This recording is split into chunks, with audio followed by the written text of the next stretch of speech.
So I'm just trying to set it up. Obviously nothing ever goes quite so smoothly.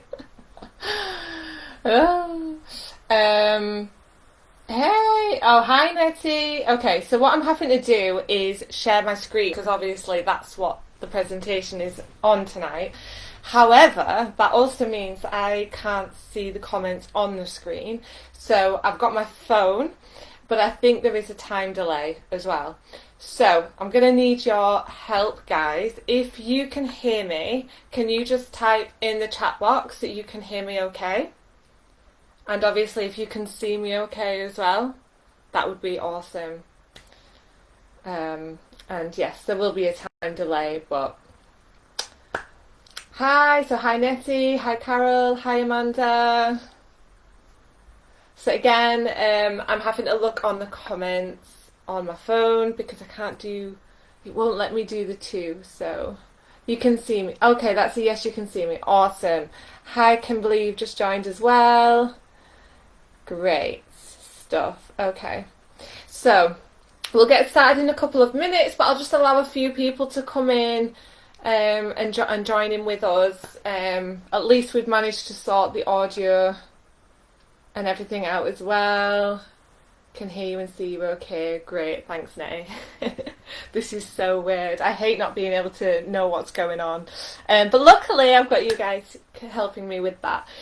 So before we get started in a couple of minutes, just make sure that you've got yourselves a pen and some paper, and also a calculator to hand as well, so you can use your phone, whatever, if you're not watching this on your phone now, because we will be going through a bit of a practical activity that will require pen, paper and a calculator as well. So if you've got those by you, that's awesome.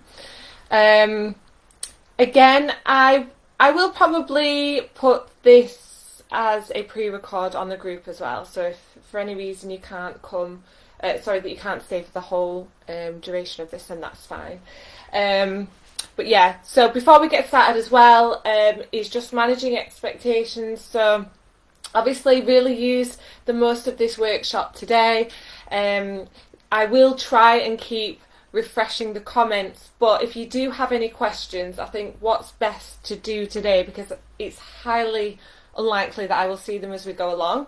So as we go along, if you think of a question that you want to ask about any part of the presentation I'm doing today, just jot it down maybe, keep a note of it, and then at the end there is a Q&A session, so there'll be a chance for us to go over anything that we've discussed today and I can answer your questions a little bit better. Just because if you put it in the chat as we go along, I don't know if I'm going to be able to see it because, you know, technology.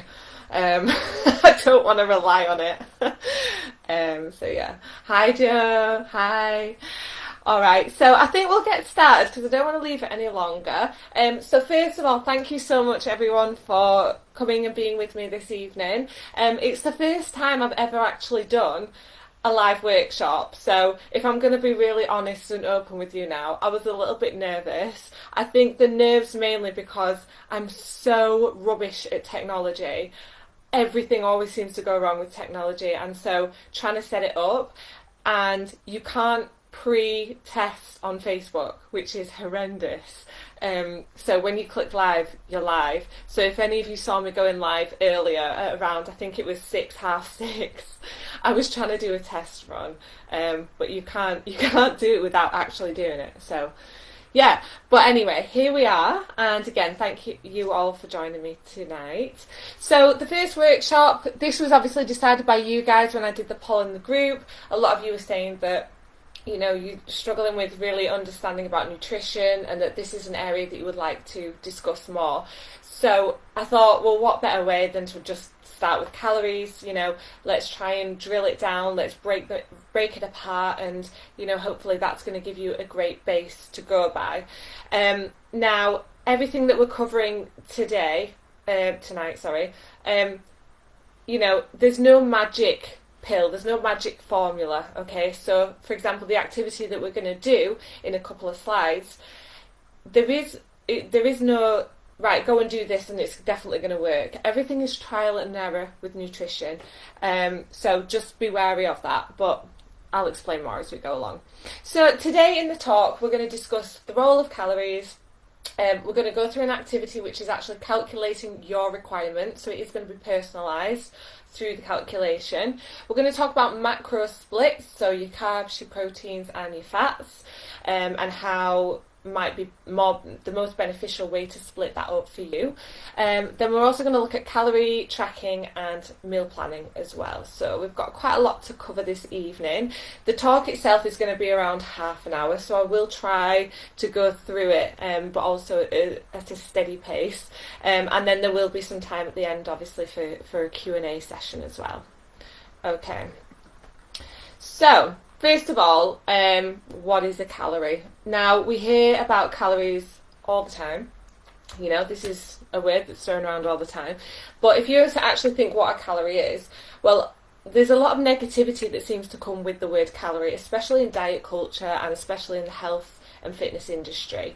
Calories are seen as this kind of like evil little gremlin that you have to be very wary of. Too many calories and you get, you know, too big, and too little calories and you're too slim. So it has quite a negative relationship to it, but at the end of the day, a calorie is just a unit of energy. That's all it is. So as I've said here, like electricity is to a bulb or petrol is to a car, you have to have it. The calorie is basically the human body equivalent of energy. It's what the body has for its energy. So for you to do anything, for you to wake up in the morning, for you to breathe, for you to go to the shops, whatever it is, you need energy, and that is exactly what calories are. They're just a unit of energy. So we need them. So they're not bad. They're good. They're amazing. If we didn't have them, we wouldn't be here. Now, we see calories mostly on food labels, and food labels are basically really useful information to give us and to guide us with the foods that we're eating and what is exactly in the food that we're eating. Now, we see on the back of the packets kilocalories. So when we talk about calories, there's X amount of calories in that food, it's actually kilocalories that we're looking at. So you see it on the label, as you can see on the screen there, KCAL. It's actually kilocalories, and there's 1,000 calories in a kilocalorie. But most people just refer to it as calories because, let's be real, we're not going to walk around saying, oh, how many kilocalories is in that. It's just easier, isn't it? It's easier, it's more simple just to say calories, and so that's why we do just break it down to that. But yeah, kilocalories is actually what we're looking for. And food labels on the packets are just a really useful way for us to quickly see, you know, what's in there, and it's usually by the 100 grams or per portion that you see on the back of a packet. Now, the traffic light system, a lot of people have seen, well, you'll have all seen this, but not everyone fully understands the traffic light system, so I did want to include it today. A lot of this might seem like complete simple, Emma, like, come on, we already know this information, but there are a few people who have got very confused about the traffic light system, so I feel like it was important to bring that in. So you've got your reds, your ambers and your greens, and the traffic light system is basically based on the UK's nutritional guidelines, and so these colours have been provided for that reason. Now, red, danger colour, red usually is a colour that it explains that something is, you know, dangerous or be wary of, and that's true with on the food labels as well to an extent. But for example, if you saw the back of a food and it was red, might not be the most ideal food to have, but that doesn't mean that you can avoid it altogether. It's just that it's letting you know that it's high in these different areas. So it's basically just a system to let you know whether it's high in fat, whether it's low in fat, high in sugars and salts. So should you avoid all foods that are just completely all in red? No, they may not be the most beneficial, but you can still find a way to fit them into your diet. You don't have to just completely ignore the reds and just go for the greens. It's just that obviously these are foods that you need to be a little bit more wary of, and if you were to have a diet that was just full of the red labels, then that's not going to be quite as beneficial.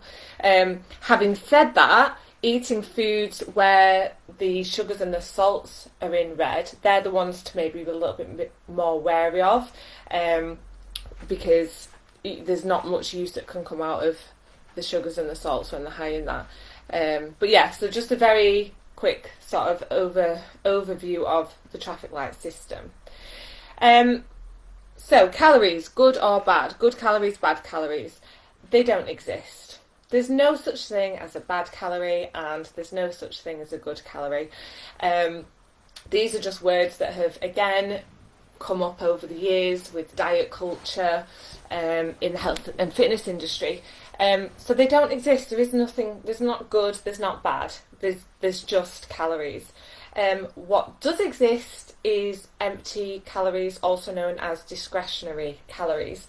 Now, these are the leftover calories that are from a food that a body just can't make any use of. So there is just no nutritional value to the calorie.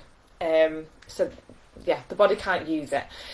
So you might have heard of the term empty calories before. If you have, let me know in the chat box if you've heard of that term. I think it's quite a common one. But yeah, so that's what an empty calorie is. It's basically when the body just can't do anything with it. There's no nutritional value to it. So for example, foods that are high in empty calories tend to be the highly processed and the high refined foods. For example, I've put a photo of a burger on there. A burger isn't bad. It's not a bad thing, but it does hold more empty calories than broccoli would, because the body can make use of the nutrients and the vitamins that comes in broccoli, but there's very little minerals and vitamins that you're going to find in a heavily processed burger. So for that reason, the burger is going to have more empty calories in it. So that's where the kind of good and bad then gets attached to it. The broccoli is seen as good and the burger is seen as bad. But again, good and bad doesn't exist. Everything's just very neutral, but they have very different nutritional values, and that is it. So obviously the only thing that really matters is a calorie deficit or a calorie surplus. And that's it. There's no food that makes you fat. There's no food that makes you thin. It's all based around your calories. If you eat too many calories, you'll gain weight. If you eat too little, then you'll lose weight, and that is it. So when it comes to your health goals and whether you want to lose fat or whether you want to gain muscle, now that we know that the calories are your energy and that it's all really boils down to whether you're in a surplus or a deficit, how do you work out whether you're in a deficit or whether you're in a surplus? And that's where the calculations come in. So this is the point in which you need to grab a pen and a paper, and if you've got a calculator as well, you want to have that by your side. If everyone just lets me know if you're ready, do you have your pen and paper by your side, ready to go? Again, I will refresh my page and see if I can see any more comments on there. That's it. Let me know if you can see it and if it's still running okay. Okay, awesome. And that's where I'm just going to turn that down.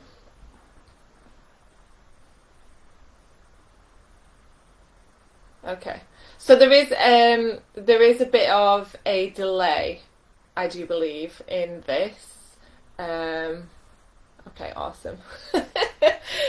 We work with it. We work with technology. Right, okay, so hopefully everyone has got pen and paper. Let's go through your calorie requirement calculation. So, again, this calculation that you're seeing in front of you right now is the most basic calculation, you know, that we could have for you to begin with.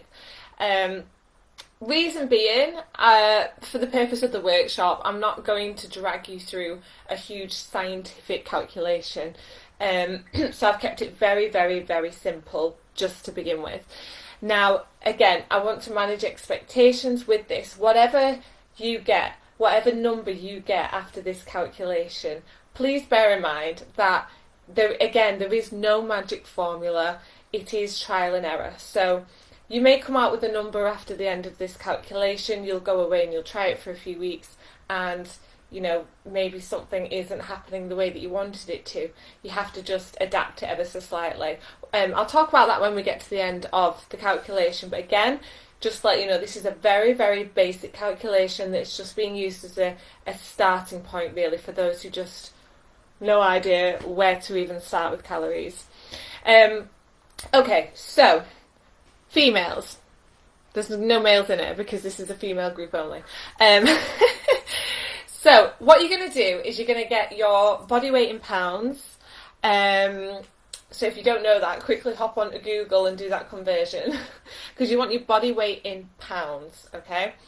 And you're going to times that by 10. So it's your body weight and you're going to times that by 10. And what we're going to get there is your BMR, your basal metabolic rate. Now, for example, I put male there, but if you weigh 200 pounds, just for example, you times that by 10, you're at 2,200 calories, okay? And so that is what your BMR is going to come out at there, okay? So once you've got your BMR, once you know that you've got your basic level of calories there, you're then going to calculate it and find out what you need just to maintain your current weight. Now, for the purpose of the audience, for you guys that are watching this tonight, I have come to the conclusion that most of you are probably doing some form of exercise as well. I've said 3 to 5 days a week, around moderate intensity. So whether that's going for a jog, you know, 3 times a week, whether that's swimming, well, we're not swimming at the minute, but you know what I mean. Whether it's just a long hike that's quite moderate, that's getting you out of breath, doing some exercise classes at home. It's based on 3 to 5 times a week of that type of activity. So you're going to get your number that you've just had here from your BMR, and you're going to times it by 1.55. Okay, and again, that number, that 1.55, is based on you being moderately active 3 to 5 times a week. Okay, so how are you all getting on with that? Send me some hearts if you've done that, if you've got to that point and you've moved on. Let me know. Okay, so if you've worked out step number 2, let me know. Awesome. Brilliant. Thank you, everyone. Okay. Right. So now hopefully then you've got your maintenance. This is the amount of calories that you need just to maintain your current body weight as you are doing your 3 to 5 times a week of exercise. Okay. Now, step 3, the important part. This is where we're going to decide the amount of calories based on whether you're in a deficit for fat loss or whether you want to be in a surplus for gaining muscle. So if you're wanting to lose fat right now, if you're wanting to lose a few pounds of fat, then what you want to be doing is reducing by 200 calories. And if you're wanting to gain muscle, go in a surplus, then you want to add 200 calories. Now, the reason why I've done 200, you'll get people saying different things. Anywhere really between 100 to 500 is going to be beneficial for you. But I like to work with 200, mainly because if we are looking at making changes, well, number one, you know, working out your calories and sticking to your calories is difficult enough, right? Number 2, change is something that many of us do struggle with. and then just sticking to that change as well. So if you've worked out what your maintenance calories are, so let's say you're on 2,000 calories a day, and we suddenly cut that by 500 calories, which again, you could do, but you're going to experience a lot of things there. So you're going to be 500 calories down. That's, for a lot of people, almost a whole meal of calories worth down, out of what they're used to. You might also experience that energy levels are going to quickly change as well. That you're going to, if you're minusing the calories, then you're probably going to see that you drop in energy levels. Now, if we're doing 500 up, well, some people struggle with that extra amount of food straight away, just to suddenly add in 500 calories of quality food. I mean, it's easy to get 500 calories of, high fatty foods, but if we're going to add in 500 calories of quality foods, then the volume of that's going to be quite a lot more. And so some people will struggle to hit that number. If we go with 200, then this is a number that, well, if we're going to minus 200 calories off what we normally eat, it's neither here or there, is it really? Sometimes that's probably just a chocolate bar. If we're going to add 200 calories, again, this is something that's quite easy just to add in. And then the difference in your energy levels probably not really going to be that noticeable at all at 200 calories. Also with 200 calories, it allows us to analyse and track our progress well without some big changes going on. So like I say, when we get to the end of the calculation and you've got that number, it's not the be all and end all, it's trial and error. You have to try it for a couple of weeks. Now if we are at 500 and the calculation is a little bit under and you're dropping weight rapidly, that's probably not a good thing. And again, the other way, if you're increasing in weight rapidly, then that's not necessarily a good thing. 200, just a safe number, that's why we've got it there. So, you've got your maintenance calories. So, for example, the example that we've got on here, the BMR was 2,200. We've times that by 1.55 to get our maintenance calories based on exercising 3 to 5 times a week. Now, we're going to work in a fat loss stage, so we want to minus 200 calories off that amount. So we're at 3,410. This is based on a male.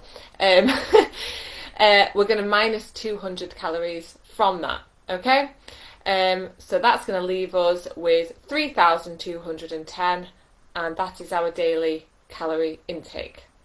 Now, send me some hearts if that has made sense, and if you have come to your daily calorie intake based on that equation. So you've got your step 1, you've worked out your BMR, that's your body weight in pounds times by 10. You then had your step 2, your BMR, whatever you got for that, times it by 1.55. That gives you another number, maintenance. Maintenance, you're either going to minus 200 or you're going to add 200. And that's going to give you your daily calorie intake. Okay? Brilliant. Thank you. Awesome. Okay. Lots of love hearts there. So that's a good sign that we're staying on track. Again, this is a very basic one. And it is trial and error, guys. So now that you've got that calorie intake to be going away with, let's say you're going to trial it over the next couple of weeks, progress is really key here, because you need to make sure that it's doing what you want it to do. Are you losing weight or are you gaining weight? And then it's just trial and error. You may find that you need to reduce it by another 100, or you may find that you need to increase it by another 100. You just work from there. This is just a guideline. This is just a very basic, simple starting point for you to go with. All right, awesome. Brilliant, guys. Thank you for the feedback. Okay, so moving on. Macronutrients. So, what are macronutrients? Again, we hear about macros quite a lot in the health and fitness industry. Macro means large, and a nutrient is a substance used by an organism to survive and grow. Food. So we know these mainly as carbs, fats, and proteins. That's where you're going to have heard them the most. So carbohydrates, some examples: bread, pasta, rice, vegetables, fruit. Protein examples, you've got meats, fish, whey, tofu, and then your fats, you're looking at things like nuts, seeds, oils, and dairy as well. So the way that a food gets classified into which type of macronutrient it is, whether it's a carb, a fat, or a protein, is based on the highest quantity of each macro that it has. So for example, bread. The reason why bread is a carb and it's not classed as a fat is because it has a higher quantity of carbohydrate in it in comparison to the fats and proteins. Okay. So these are the main three ones that you really want to be concentrating on. But I will say here, micronutrients, so vitamins, minerals, vitamin C, D, all that kind of stuff, very important as well. Macronutrients have such a high focus in the health and fitness industry, which is great, it's needed, sometimes so high that the micronutrients just completely get forgotten about. And so some people who think they're really healthy because they're following the macronutrients and, they're sticking to them, sometimes aren't actually that healthy because they're not thinking about the vitamins and minerals. So it's really important to always still have that good balance of vitamins and minerals. I won't dive into that because that is a whole topic in itself, but just something to bear in mind, definitely. So how do you split your macros? How do you split your proteins, your fats, and your carbohydrates? Always start with protein. Always. Number one, sort out the protein and your requirements for that. Why? It's just got so many benefits for you. You need all of your macronutrients, but protein is just so important. It helps with healing and recovery. So that's not just like muscle recovery, it's skin recovery as well. So when you cut yourself, it's all part of the process. Also building lean muscle, strong gals, that's what we want. We want to be building muscle, and then we're not talking about Hulk here. If you want lean, if you want toned, you've got to build muscle. And obviously protein helps with that. It's satiating. It's one of the highest foods that makes you feel satisfied when you've had it. It keeps you feeling satisfied. It makes you feel fuller for longer, meaning that you're probably going to eat less food over time. So that's going to help again with fat loss. If you're in a calorie deficit, if you're eating foods like protein that are highly satisfying and that keep you fuller for longer, it's going to help. A high thermic effect, so it's really good for your metabolism. Again, another thing that's going to help, especially with fat loss, is raising up your metabolism. Protein helps with that. Hair and nail health, so if you want glossy glowing hair and you want good quality nails and not flaking nails, protein helps with that. Your hair and nails and skin are get your words out, gal, mostly made up of protein. So if you're eating lots and lots of protein, then you're gonna have good hair and nails. So if you're not bothered about muscles, do it for your hair and nails. So protein, main thing that it's really great for is maintaining your muscle mass. Again, some people are quite scared of this word muscle. We all have muscle. You have to have muscle. And again, if you want that curvy, sculpted figure, then having muscle is going to be your best friend.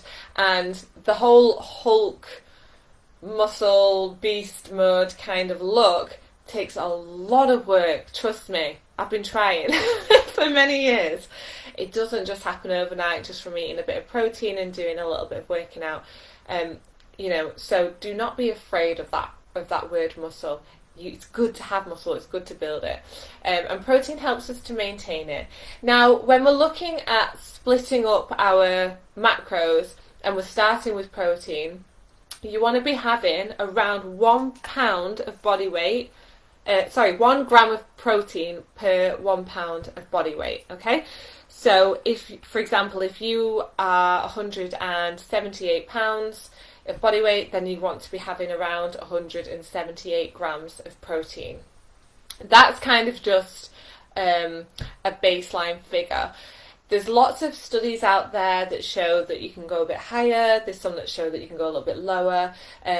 But in general, the number that comes back is the one that's the most beneficial every single time is around £1. So if you've got your pen and paper there, you could even have a go at this now. So you've got your calories of how much you need per day, right? So now if you write down how much your body weight is, then you can work out your grams in protein at that same time. Now, for every 1 gram of protein, it's going to provide you with 4 calories, kilocalories, but for the purpose of just everyone relating the most calories. So 1 gram of protein equals 4 calories. Now, your carbohydrates. This is your body's main energy source. So really, really good for you. Do not be afraid of carbs. They're really good for you. But there is limited storage in the body. So there's only a certain amount of carbohydrate that the body can actually store until it has to transfer it into something else. Really good for high intensity training. So if this is your preferred way of exercising and training, so for example if you like doing HIIT, if you like doing weight training, then carbohydrates are going to be your best friend. Your body reaches for the carbohydrates before any other source for energy.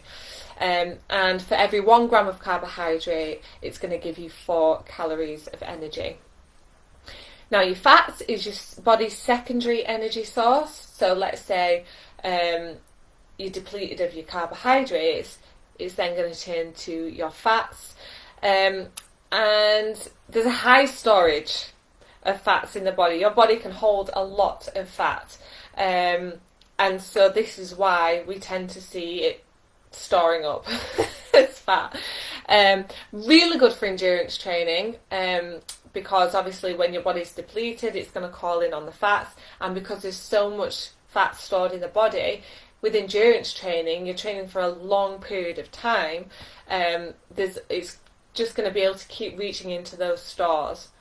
Now, for every 1 gram of fat, there's 9 calories. So just on that alone, there's over double the amount of calories in your fats than there are in your proteins and your carbohydrates. Now, this is important to know when it comes to deciding how you're actually going to split up your macros. So again, we work out the protein first and we make sure that we've got that and that sticks to it. Carbs and fats, how you split those two up is entirely up to you. There is no right and there is no wrong when it comes to carbs and fats. It's completely dependent on your preferences, on your training goals, also any intolerances that you might have, any health conditions. For example, if you're diabetic, you're probably going to go for a lower carb. So it completely depends on preferences there. Some people don't really like eating a lot of carbs because they feel that they're too full, they're too heavy, or they bloat, or they have an intolerance. And some people don't like eating fats quite as much. If you're going to be, again, training heavy weights or doing high intensity interval training, then carbohydrates going to be more beneficial for you. If you're not doing that level of training and you're not really keen on carbohydrates because they bloat you a lot, then fats are going to be good for you. Again, another way to look at it is when we're looking at the amount of calories per gram as well. If you're like me and you love food and you love eating, then protein and carbohydrate, a higher carb diet, is probably going to be more beneficial because it's going to allow for more volume. It means I can put more food onto a plate. And I'll be honest with you, I'm not satisfied with my meals if I haven't got a big plate of food. I like to eat. Whereas if I've got a meal that is mostly made up of fats, that plate's going to be a lot smaller, because, you know, with regards to the amount of calories that are on there. Okay, so basically, yeah, 400 calories of carbohydrate versus 400 calories of fats, your fats are going to be smaller, your carbs are going to be higher.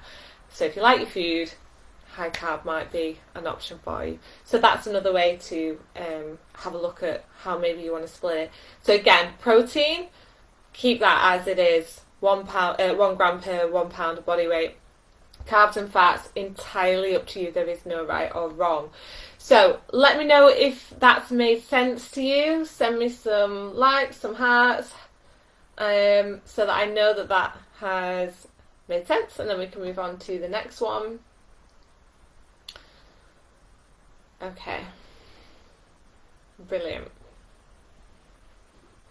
So on to the next slide then. Tracking your calories.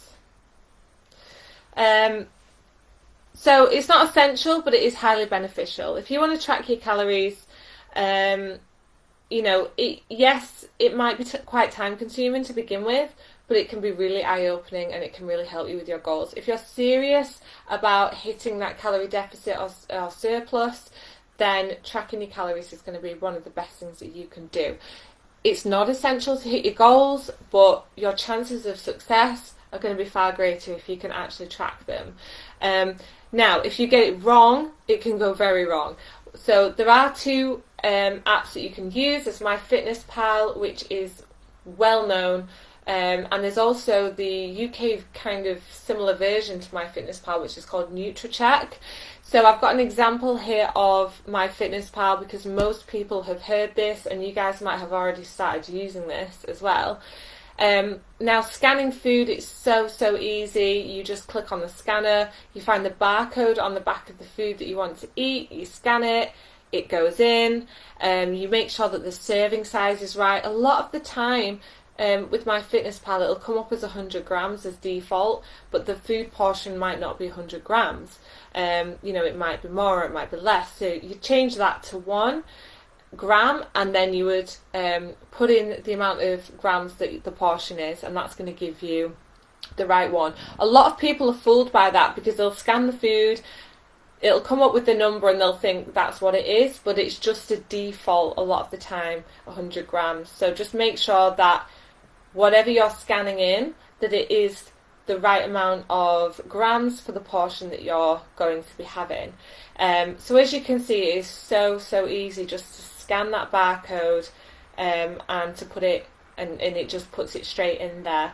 And then obviously it saves it all as a meal as well. So as you can see there, 45 grams, done, added, there we go. And it also adds things up at the top as well. So scanning is one way to do it. Now, there is another way of doing it, and that's searching for food. So if you haven't got a barcode on the food that you're wanting to eat, then you can also search for food as well within there. So for example, I'm looking for an egg here. I've clicked on the egg. Again, serving size, really important that you put the right one in. Large, medium or small. I like large eggs, so I go for a large one. Change it to the serving size. I'll have 2, there we go, in they go, 143 calories, okay?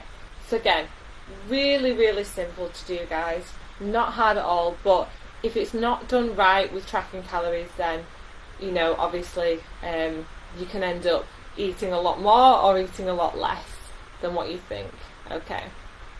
There we go. So as you can see, it adds it up there, so 143 calories for my eggs, 100 calories for my Warburton thin, total calories 243, and look, it even does it for you there. That's my goal, that's how many I've had, and that's how many remaining. So simple. Okay, now meal planning. Again, you know, you hear it all the time, fail to prepare to fail. It's I mean, it's not quite like that, but definitely, if you prepare your food, then the chances of you making poor nutritional choices are going to be reduced greatly. But when it comes to meal planning, as stated there, make sure you include your behaviour patterns as well, just to make sure that it is attainable, that you can stick to it. So, you know, if you're doing meal planning, for example, on a Sunday, and you're planning the week ahead, then you might be in a really good mind frame at that point, and you're thinking, right, I'm going to be really good, I'm going to have this, this and this, and plan out a load of really great, healthy foods for the week. But you need to make sure that you are allowing for those behaviour patterns as well. So, for example, a really popular one, in the evening, you stick on Netflix, snack attack, here we go. If you know that you have a snack attack in an evening when you're watching TV, for example, plan that into your meal plan. Don't just try and say, okay, I'm going to cut out these snacks. I'm not going to do that because I'm planning my meals. I'm going to be bang on it. If that's your behaviour pattern, and that's quite a difficult thing to work with in the first place, is that behavioural change. So if you just want to keep it simple at the minute, you're just trying to eat a more well-balanced diet, you're trying to stick to your calories, then let's not try and do everything all in one go. Let's not try and change natural behaviour patterns at this point as well. One thing at a time. So if you are going to do your meal planning, let's say on a Sunday for the week, make sure you're planning in those moments as well. If you know you're going to have a snack attack, plan in what you're going to have for your snacks. Okay? But really, really useful. And obviously, meal planning, it isn't easy. It can be quite stressful. It can be time consuming. Doing your calories and everything like that can be quite full on. So, get someone to do it for you. Okay. I'm not just saying this as a bit of a plug. I'm saying this, if you really do want to make some changes and, start making life transforming changes, then don't suffer on your own. If you can't do it, get someone to do it. That's what we're here for. That's why, there are professionals like me in this industry. We're here to do it for you. So, it'll take away the stress. You can be confident in the plan that you get. You'll know that it will be 100% right for you, and it'll cover all bases. So it won't leave you in nutrient deficiencies or anything like that. Now, I work with clients on an 8-week basis where I put together 8-week plans. I cover all the macronutrients, I cover your calories, and I also do your nutritional deficiencies as well, because as a nutritional therapist, this is what I do. That's a highlight of what I do. Okay, so we've come to the end of the session. Thank you for watching. We have gone a little bit over time because we were supposed to have finished the Q&A by this point. So I do apologise for that, but do you know what? It's making sure that you've got the most out of this session, and that, we have covered all bases. So, has anyone got any questions? I see a question in there, but it's about sound. so it's not about the calories. But you've got that back now, that's good. Okay, awesome. So any questions about anything that we spoke about today, whether it's calories, whether it's about macros, whether it's about how to adapt and manipulate macros or calories based on your goals. If anyone has any questions, let me know now. Again, I'll hang on a couple of minutes because it might be that no one has any questions, which is fine. Hopefully, we've covered all bases. But it might also be that my phone is coming through slower than how I'm presenting now. So so we will give that a little wait just to see. Oh, thank you so much, Sunita, and great to have you joining us as well. Really appreciate that. So, does this mean that no one has any questions whatsoever? Let me know if you don't have any questions as well, so that I know that it's not just my chat being really slow. Again, if you don't feel comfortable asking questions now, or you just haven't got any now, but maybe something comes up later on or another day, please do reach out to me. You can all, you know how to get me. Just send me a quick message on Messenger. Slide into my DMs, as they say. Or you can email me, Em.Powercoaching@gmail.com. Send me an email on there as well. I would love to answer your questions. It's what I do. I love getting questions in. Okay, here we go. I've got one. Nettie, how often would you review your total calories to see if they need adjusting? Great question. So let's say that you're going to, after the calorie calculation that you've done today, let's say you're going to go and trial that for a week or two. The best way is to measure your progress, right? So there's different ways that you can do this. You can jump on scales. Not a fan of scales, to be honest with you. They're just so up and down based on how much water you've had, where you're at in your cycle, you know, stress levels, how big your poop was that day. But you know, if you can't do it any other way, then scales is one way that you could do it. So if, for example, your weight has gone up like this rapidly, or even just a bit, then you know that you're doing the right thing. If you're doing your calories and nothing is happening, so you're not losing weight, you're not gaining weight, you're just staying at maintenance, this is when you need to change, whether you need to reduce it by another 100 or increase it by another 100 or even 200.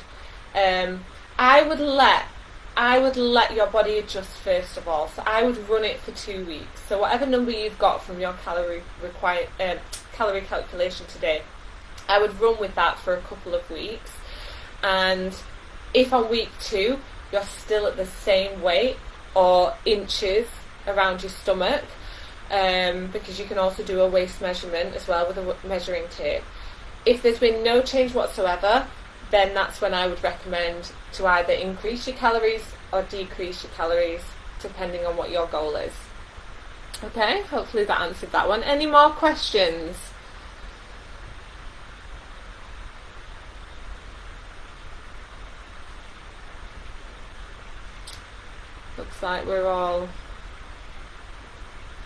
Looks like everyone's doing okay. No more questions before I shut off.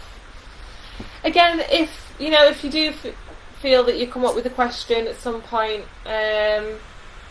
then just reach out to me. Let me know and I will answer them for you. I'm always there. Oh, Joe, how much water intake would you recommend? Okay, well, so 2 litres is kind of like the average, so 2 litres a day. This is, a good amount to work for, but some people will need more than that. So if you exercise on a regular basis, or for example the day that you are exercising for an hour or so, you're probably going to need more than 2 litres. If you sweat a lot, if you're quite a sweaty person, you're going to need more water than probably just your 2 litres a day.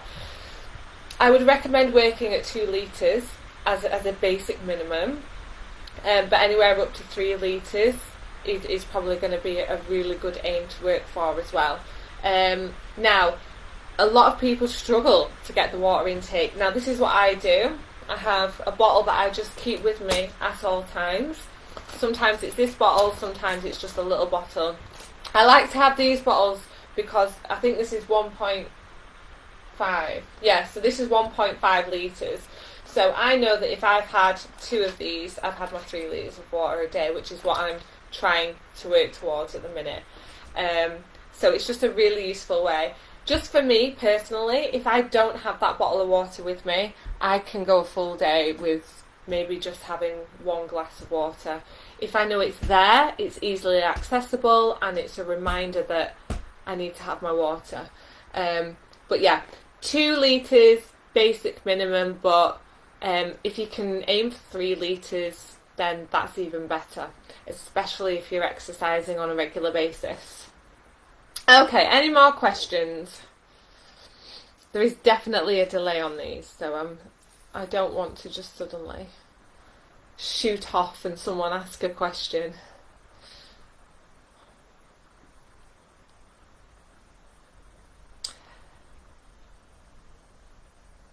Okay. Alright, so what I'll probably do is leave it there. Now, don't forget to